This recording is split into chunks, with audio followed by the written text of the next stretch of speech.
गांव के बाहर घने जंगल में एक पुराना हवेली था।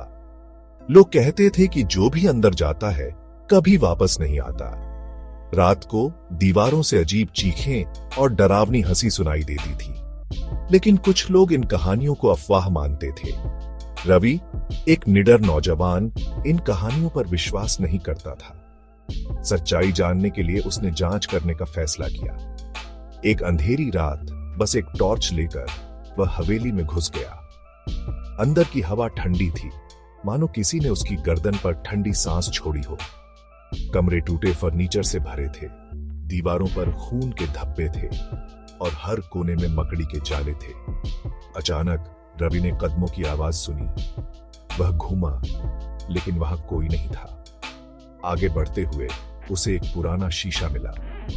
जैसे ही उसने अपने प्रतिबिंब को देखा, उसने कुछ डरावना देखा। उसकी परछाई उस पर मुस्कुरा रही थी, लेकिन वह उसकी अपनी मुस्कान नहीं थी। डर उसे घेरने लगा, लेकिन रवि ने हिम्मत जुटाई और एक दरवाजा खोला।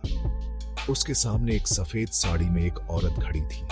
उसके चेहरे से खून टपक रहा था, उसकी आंखें लाल चमक रही थी। वह उसकी ओर बढ़ने लगी। रवि भागने की कोशिश करने लगा, लेकिन उसके पैर जमीन से चिपके हुए थे।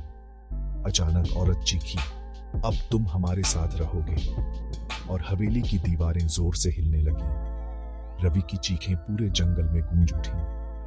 अगली सुबह गांव वालों ने हवेली की भयानक चीखें फिर से सुनी, लेकिन रवि कहीं नहीं मिला। वे कहते हैं कि अब हवेली में एक नई परछाई घूमती है, जो कभी कभी मदद के लिए पुकारती है, लेकिन कोई वापस नहीं आता। कोई नहीं, कभी नहीं आता।